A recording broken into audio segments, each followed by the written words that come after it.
This clip is brought to you by SaveWithConrad.com.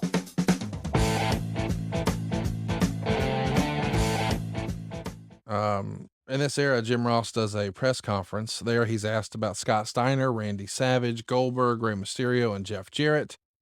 There's just so much talent coming available with some of those Turner contracts coming to an end. And I think naturally when people start to whisper that Hogan, Hall, and Nash are coming, people assume, well, there's got to be more. In this same press conference, JR would bring up the fact that, in his opinion, doing 2 pay-per-view events per month could be a challenge with the brand split. Do you remember you guys thinking that could be viable? I could see why you would, because on certain months, man, you had a WWF show, you had a WCW show, and you had an ECW show. So if you're a hardcore wrestling fan, maybe you bought all 3. We're only asking you to buy 2 now. Did you think that was possible or not so much? Some did. Some people definitely thought it was viable. I don't know that I was one of those that shared that feeling. I think it was too much. And by having possession basically of all of the brands, I thought this is an opportunity to let things breathe and do one month, another one the next month, another one the next month, and allow the brands to breathe, allow the audience to breathe a little bit.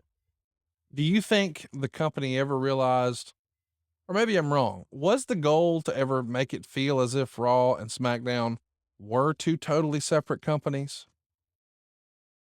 I think that's always been the goal. Yes. Do you think that's ever been achieved?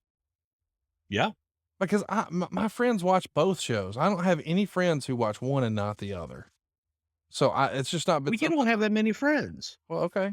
I mean, you got more than me, but you don't have to get hot about it. One doesn't count. Several don't count. Well, if I had several, then they would count, but still. It's announced on OVW TV that Randy Orton. And that's all you need, baby. You got me and JBL. What else you need? This is true. Randy Orton's going to be finishing up with OVW. He's going to be moving to the main roster. Who was most excited about Randy Orton coming up besides Randy? I think that there were quite a few of us, because when you look, you looked at that class and you had Randy Orton, you had Batista, you had Cena, you had all these guys that, if you were to take a picture of them then and look at that class, Nostradamus, you didn't have to be Nostradamus to know that, hey, those guys are going to be huge stars. Their work ethic, their look, and their athleticism all pointed to megastardom for every one of them. We hope to talk about No Way Out 2002 last month, but of course plans change, Conrad. But I figure since it's been 20 years since the NWO walked the aisle in Milwaukee, we should talk about it again today.